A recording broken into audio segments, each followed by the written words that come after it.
축복합니다. 저는 하와이에서 한 35년 살았거든요.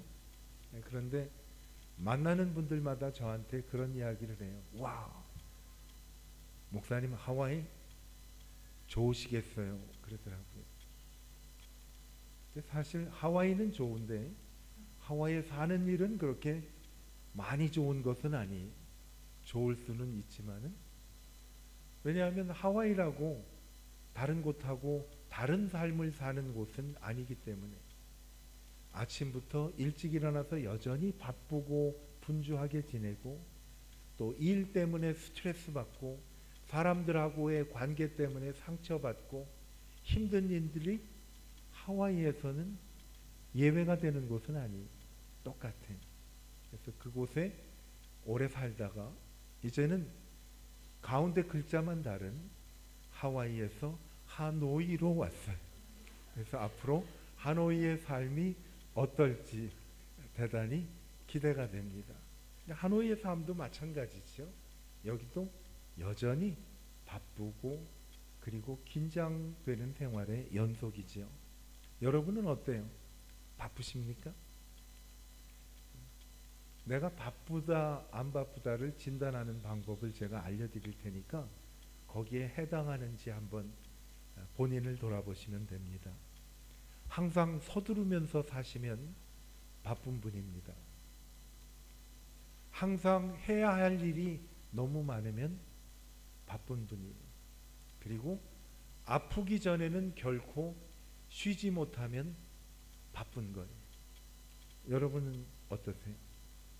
하나라도 해당하면 나는 바쁜 사람이다. 3번에 하나 더 덧붙이면 아프기 전에는 결코 쉬지 않는가에 하나 더, 아파도 못 쉬는 경우가 있지요. 여기에 해당하면 나는 바쁜 사람이다 라는 거지요. 하나님은 우리가 어떻게 살기를 원하실까요? 하나님께서 바쁜 저희들에게 이렇게 시편 127편에 보면 말씀을 합니다. 너희가 일찍이 일어나고, 일찍 일어나야 되죠. 늦게 누우며 수고의 떡, 거저 없잖아요. 세상에 거저 없잖아요. 수고해야 먹지요. 그런데 이렇게 일찍 일어나고 늦게 누워서 수고하면서 밥을 먹는데 하나님은 이것을 헛되다라고 말씀을 합니다. 왜냐하면 쉼이 없기 때문에. 하나님께서 사랑하는 사람들에게 잠을 주신다라고 말씀을 합니다. 여러분 잠 잘 주무세요? 제일 부러운 사람은 그냥 베개에다 머리만 대면 금방 잠드는 분들이 상당히 부럽기도 하고, 어디 여행 가서 룸메이트로 그런 분 만나면 정말 속상해. 좋겠다 하면서, 또 그런 분들이 되게 특징이 코를 많이 골지요. 그래서 위로 이렇게 올라갔다가 한번 꺾어지면서 숨 막혀서 저분이 잘못될 것 같은 그런 조마조마한 마음 가지시면서 잘 주무세요. 저는 어제 밤 12시에 하노이에 도착했어요. 비행기가 늦게 도착을 해서 집에 와서 이거저거 하다 보니까 1시 반 넘더라고요. 일찍 일어나야 되는데 했는데 잠을 잤는데 잘 잤어요. 그래서 한국 시간이면 늦잠인데 하노이 시간이니까 교회 오기 딱 좋은 시간에 일어나가지고 나왔어요. 하나님이 내게 잠을 주시는 거 보니까 아직도 나는 하나님께 사랑받는 사람이구나 라는 마음이 들었어요. 여러분, 하나님께서는 쉼을 가지면서 살기를 원하세요. 바쁜 것 모르시는 게 아니죠. 다 바빠요. 오늘 일부 예배 때 학생들도 좀 나왔는데 학생들 표정을 보니까 학생들도 상당히 바빠 보여요. 그런데 문제는 바쁘기만 했지 그 속에서 평안한 쉼을 누리지 못하는 건데, 하나님께서 오늘 저희에게 이렇게 말씀을 합니다. 하나님 방법대로 살면 바빠도 쉼을 주신다라는 겁니다. 하나님 방법대로 살면 바빠도 쉼을 주신다. 하나님의 방법은 간단해요. 첫 번째는 하나님은 늘 우리를 하나님께 소중한 사람, 하나님께 가치 있는 사람, 정말 하나님이 마음속에 늘 생각하고 그리고 마음에 품고 사는 사람이라는 사실을 알 때 아무리 바빠도 쉼을 얻을 수가 있다는 거지. 사람들이 만나면 서로 인사를 합니다. 나는 아무개입니다. 요즘은 남자들이 만나면 명함을 주고받는 일들이 그렇게 많지 않았어요. 근데 오래전에는 만나면 명함을 줍니다. 나는 이런 사람입니다. 뭐겠어요? 두 번째 관심은 그 사람 이름이 뭔지는 관심이 없어요.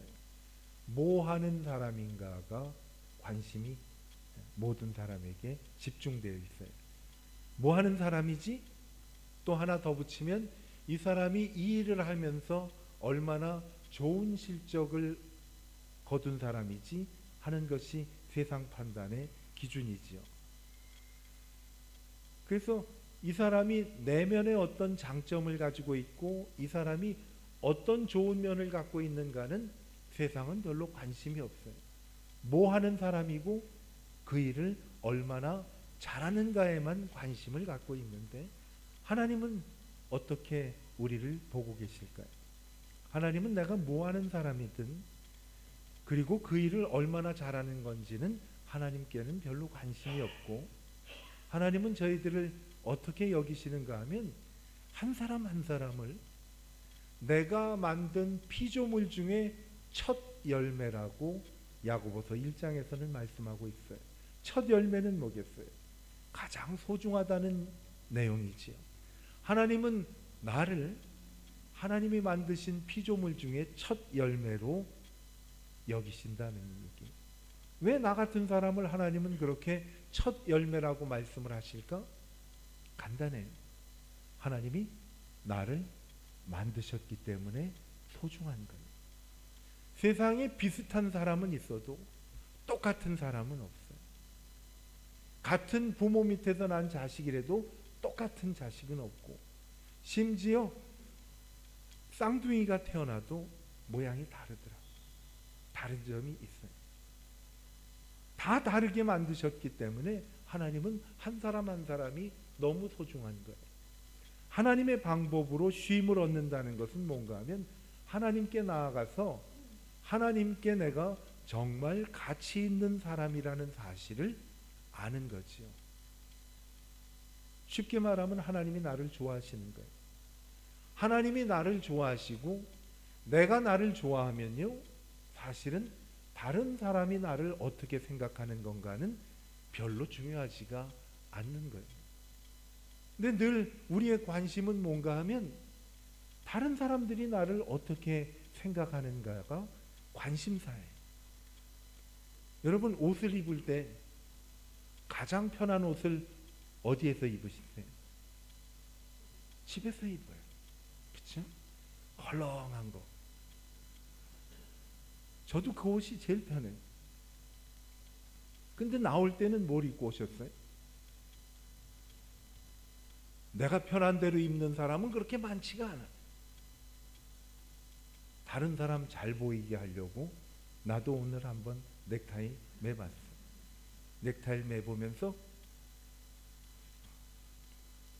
체크 무늬가 있는 양복이기 때문에 넥타이는 그래도 가급적이면 플레인 컬러가 좋을 것 같다. 가서 맨 거예요. 그리고 거울을 본 거예요. 저 집에 있을 땐 거울 잘 안 봐요. 왜 거울을 볼까요? 남들이 보면 이게 어떻게 보일까 생각을 해서 본 거예요. 그러니까 뭐를 해도 마음의 편안함이 없다라는 거지. 예수님께서 마태복음에서 그런 말씀을 했어요. 공중에 나는 새를 비유를 하시면서 새는 심지도 않고 거두지도 않고 창고에 모아두지도 않는데 하나님이 돌보아 주시는데 하나님께서 가장 소중하게 여기는 너희일까 보냐라는 말씀은요, 하나님께는 우리가 너무 소중한 존재라는 사실을 말씀하고 있는 것이. 스바냐라는 선지자는 하나님이 우리를 바라보는 모습을 이렇게 말씀을 합니다. 하나님이 너로 인하여 기쁨을 이기지 못하시며 너를 잠잠히 바라보시는도다 라고 말씀을 하는 거예요. 마치 부모들이 자녀의 얼굴을 보면서 흐뭇해하는 표정으로, 그렇잖아요. 자녀들이 아무리 우스꽝스러운 표정을 해도 부모의 눈에는 그게 너무 좋아 보이는 거예요. 그 모습으로 우리를 바라보시고 그뿐만 아니라 우리 때문에 노래를 부르시는 거지. 즐거이 부르며 기뻐하시리로다. 하나님은 우리를 그렇게 생각하시는 거죠. 바쁜 삶 속에서 쉼을 얻기를 원할 때 하나님이 말씀해 주십니다. 내 방법으로 살면 쉼을 얻을 수 있을 것이다 라는 것인데, 하나님의 방법은 하나님 앞에 나와서 내가 하나님께 소중한 존재임을 알아낼 때 우리는 쉼을 얻을 수가 있다는 거지. 그게 푸른 풀밭이 하나님 앞에 나와서 하나님이 우리에게 주시는 하나님의 모든 사랑과 말씀과 격려를 듣고 너는 내게 정말 소중한 사람이야. 하나님이 덧붙여서 그런 말씀을 합니다. 너 한번 천국에 오면 내 손바닥 한번 보여달라고 얘기를 해봐. 내 손바닥을 보면 놀랄 만큼 내 손바닥에 내 이름을 새겨가지고 있어라는 것. 성경에서 예수님이, 하나님이 늘 말씀하시는 게 뭔가 하면 언제나 기억하고 떠나지 않고 버리지 않는다고 말씀하셨잖아요. 구약 성경에서는 하나님이 우리의 이름을 하나님의 손바닥에 새긴다고 말씀을 하십니다. 예수님께서 십자가에 못 박혀 죽으시고 사흘 만에 부활하신 후에 제자들에게 나타나셔서 내 손바닥에 난 못자국을 보라고 말씀을 하신 거예요. 그 못자국은 뭐예요? 우리를 그렇게 소중하게 여기고 가치 있게 여기신다는 하나님의 사랑의 표현이에요. 힘들 때 어떻게 쉼을 얻을 수 있는가 하면 세상에서는 쉰다고 쉬어도 별로 쉬어지지가 않을 때가 많이 있는데 하나님 앞에 나와서 쉴 수 있다는 거지. 하나님이 누구시고 하나님께 내가 어떤 사람이라는 존재를 깨닫는 그 순간에 우리는 하나님 앞에서 평안함과 안식을 얻게 된다는 겁니다. 영화 가운데 베토벤이라는 영화 있었는데 혹 보신 분 계세요? 1편부터 5편까지 나온 건데, 그 베토벤은 그 음악가 베토벤이 아니라 세인트 버나드라는 큰 산더미 많은 스위스에서 길 잃어버린 사람들을 길 찾아주는 개예요. 봤다는 거야? 안 봤다는 거야? 봤다는 거죠? 일부 예배 때는 안 본 것 같더라고. 그 베토벤이라는 영화를 보면요, 감동적인 장면이 군데군데 있어요.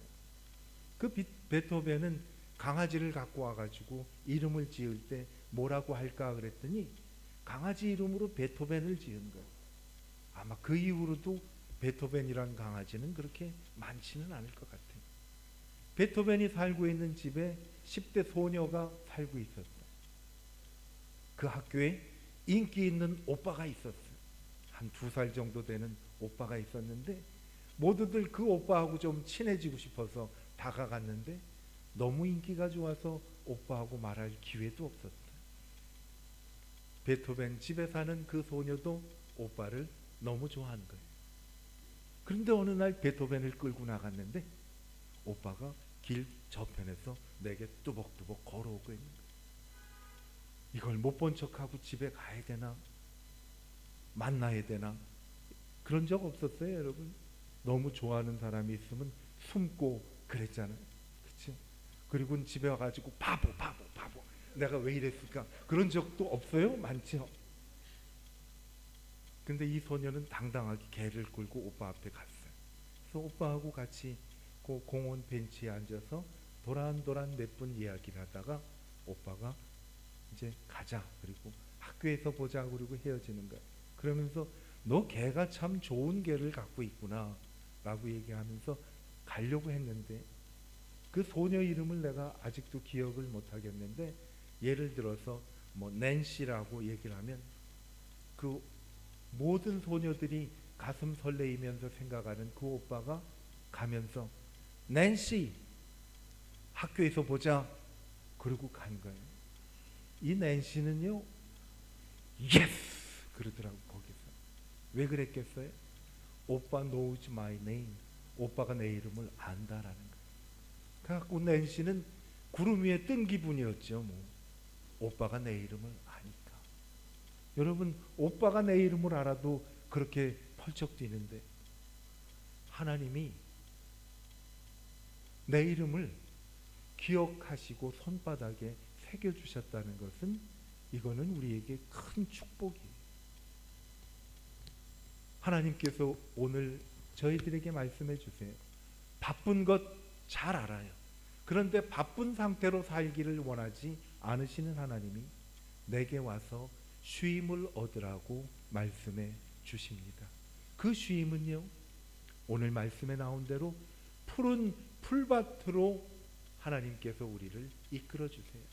그곳에는 하나님이 나를 사랑하신다는 말씀, 하나님이 나를 죽을 만큼 사랑하셔서 내 대신 목숨을 버리셨다는 그 하나님의 사랑을 보여주심으로 내가 얼마나 가치 있는 사람이라는 사실을 하나님이 알려주시는 거예요. 그때 우리는 쉼이 우리 속에 임하게 되는 거지. 하늘에서 하나님의 은혜가 정말 내려오는 거지.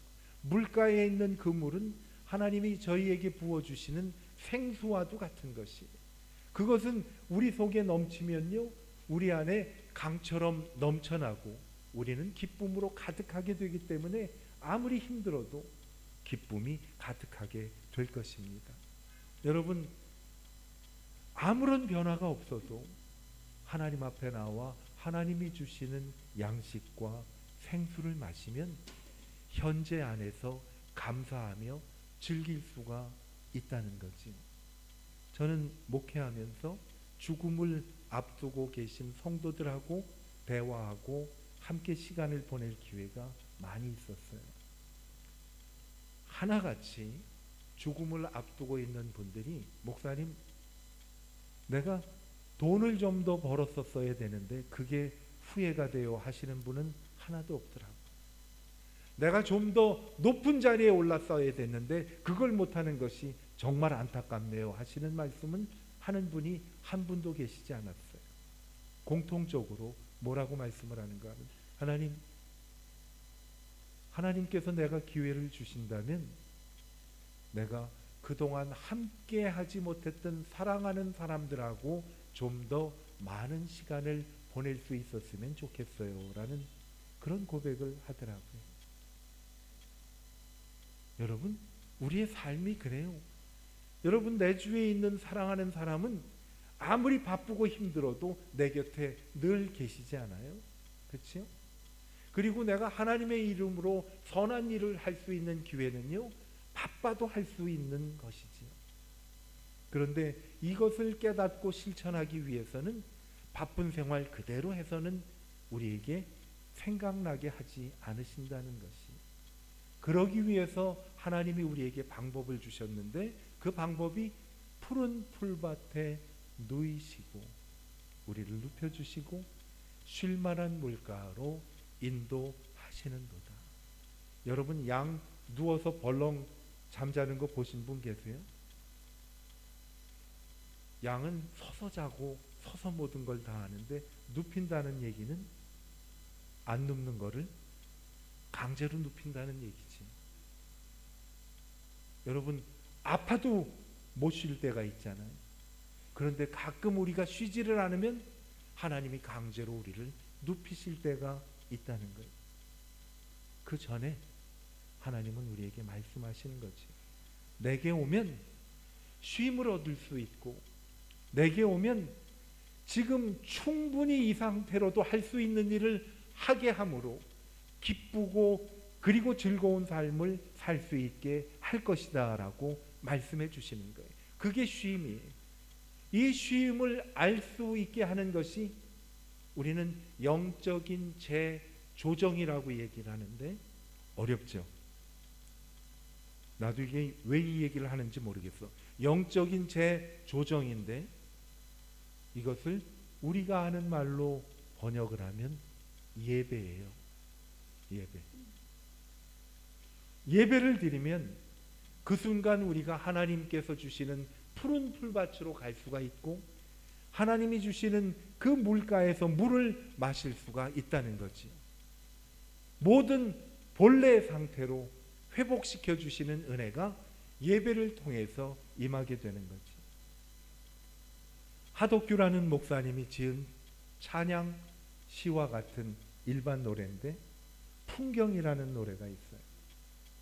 세상 풍경 중에서 가장 아름다운 풍경, 모든 것들이 제자리로 돌아오는 풍경. 세상 풍경 중에서 가장 아름다운 풍경, 모든 것들이 제자리로 돌아오는 풍경. 이런 노래 아시죠? 왜 아멘을 안 해? 아멘을 해야지. 이분이 지은 노랫말 가운데 가장 아름다운 노랫말이라고 선정이 됐던 가시나무새라는 노래 아실 거예요. 그 가사에 보면 내 안에 내가 너무도 많아 그분이 쉴 곳 없네라는 가사가 있어요. 여러분, 왜 하나님이 가장 소중하게 여기고 가치 있게 여기는 내가 하나님이 주시는 쉼을 누리지 못하는가 하면 그 가시나무새에서 고백한 것처럼 내 안에 내가 너무도 많아 하나님이 쉴 곳이 없기 때문에 그래요. 예배는 이런 우리가 제자리로 돌아오도록 하는 것이 예배인데 그것이 바로 세상에서 가장 아름다운 풍경입니다. 그 풍경을 시편 기자는 그가 푸른 풀밭으로 나를 누이시며 쉴만한 물가로 인도하시는도다라는 말씀이 그 속에 담겨 있습니다. 여러분, 바쁜 것은 안 바쁘려도 어쩔 수 없이 우리에게 다가오는 것이 그 가운데서 참된 쉼을 누리면서 바쁨을 뚫고 나갈 수 있는 방법을 하나님이 주셨는데 그것이 오늘 하나님께 나와 하나님의 꼴을 먹고 하나님의 생수를 마시며 예배가 회복이 되어서 예배를 드리면요, 우리가 예배 드리고 나서 무엇을 알게 되는가 하면 내 문제를 바로 보게 돼요. 그리고 예배를 통해 그 문제를 충분히 이해를 해서 다룰 수 있는 힘을 얻게 되는 것이 예배예요. 그게 쉼이에요. 예수님이 우리에게 말씀을 하십니다. 수고하고 무거운 짐진 자들아 다 내게로 오라. 내가 너희를 쉬게 하리라. 여러분, 쉼을 원하지 않으세요? 우리 모두 회복을 해야 되지. 하나님 앞에서 새롭게 회복하기 위해 우리에게 주신 말씀은 단 한 가지. 하나님은 나를 너무 소중하게 여기고 가치 있는 사람으로 늘 여긴다라는 것.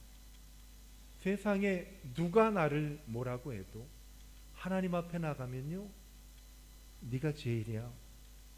네가 최고야. 왜?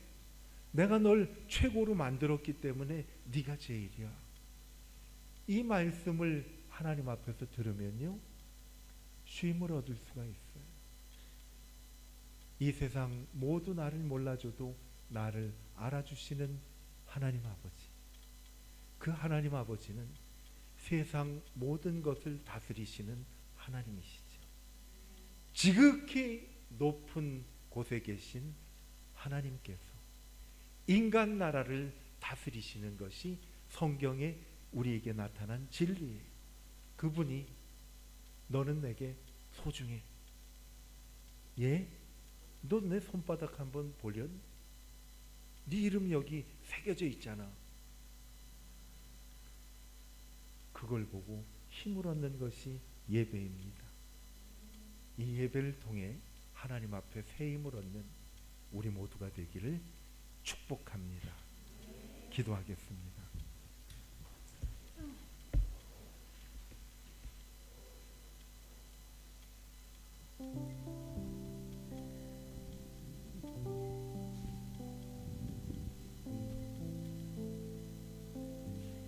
하나님, 저희 자신을 돌아보니 모든 일을 서둘러야만 할 수 있는 일들이 많고, 너무 해야 될 일이 많고, 때로는 아파도 쉬지 못할 만큼 바쁜 삶을 살고 있는 저희에게 하나님께서 찾아오셔서 하나님의 사랑하는 자녀들이 쉼을 얻기를 원하여서 오늘 우리에게 말씀을 주셨습니다. 내 방법대로 살면 아무리 바쁜 삶 중에서도 쉼을 얻을 수 있을 것이다. 내게와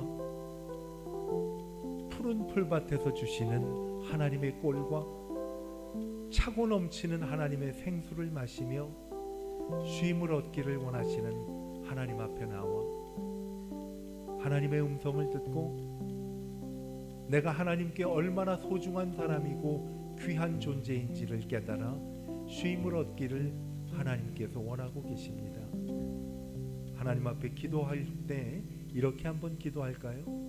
하나님, 언제나 하나님 앞에 나올 때마다 내 이름을 소중하게 하나님 손바닥에 새기신 하나님의 사랑을 보게 하여 주시고, 그리고 하나님께 정말 소중한 사람이라는 것을 깨닫고 내 가치를 분명하게 발견하여서 하나님이 허락하신 상황 속에서 기뻐하고 즐거워하며 참 쉼을 얻기를 원합니다.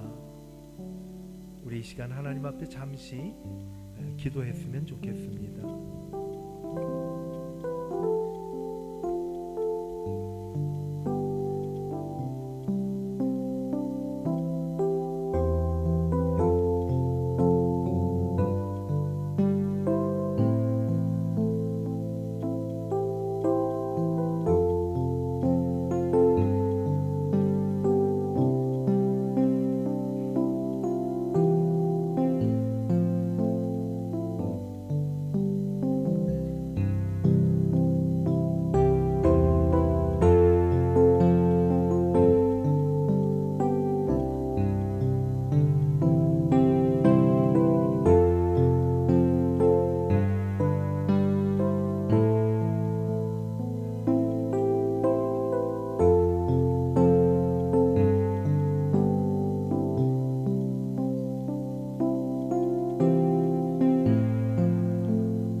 나를 만드실 때에 모든 피조물 중에 첫 열매로 만들어 주셔서 언제나 내가 하나님께 얼마나 소중하고 귀한 존재인지를 가르쳐 주시는 하나님.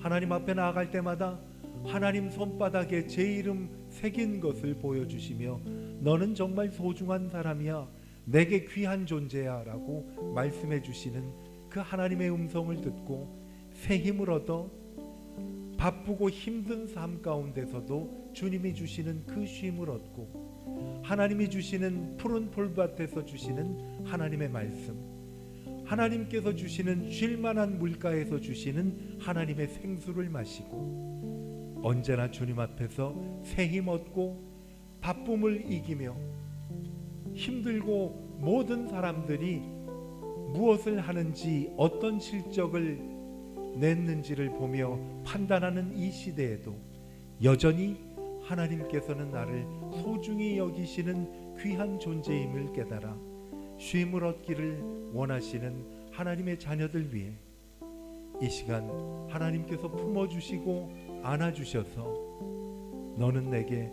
소중한 사람이야 라는 음성을 들려주셔서 모두 주님의 쉼을 누리며 느끼는, 그리고 그것을 언제나 누리는 하나님의 자녀들 되게 하여 주시기를 예수님의 이름으로 축복하며 기도하였습니다. 아멘.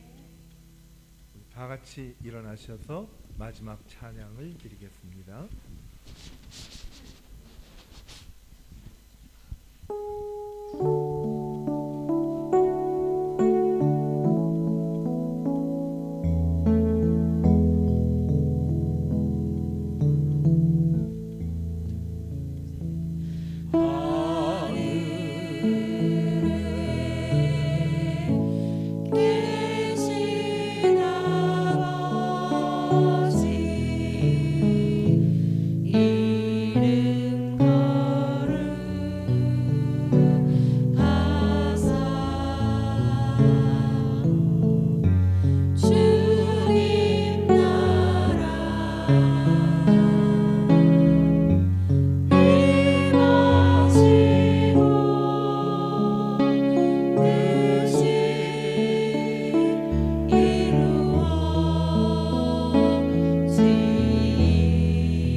감사합니다.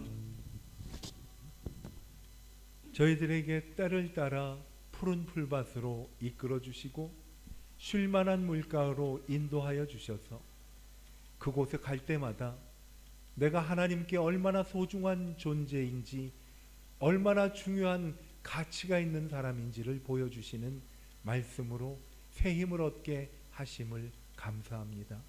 이 시간 주의 말씀 붙잡고 아무리 바쁘고 힘든 경쟁력이 강한 세상에 살지라도 주님 앞에 나올 때마다 우리의 영혼이 재조정이 되어 주님 나를 사랑하시고 나는 주님의 귀한 존재야 라고 선포하며 하나님이 주시는 참 쉼을 얻기를 원하는 하나님의 자녀들과 그들의 하는 모든 일들과 가족들과 그리고 그들이 만나는 모든 사람들, 하노이 베들교회에 속한 하나님의 귀한 자녀들 위해 예수 그리스도의 크신 은혜와 하나님의 무한하신 사랑과 성령의 충만하심과 함께하심이 이제로부터 영원토록 함께하시기를 우리 주 예수 그리스도의 이름으로 간절히 축원하옵나이다. 아멘.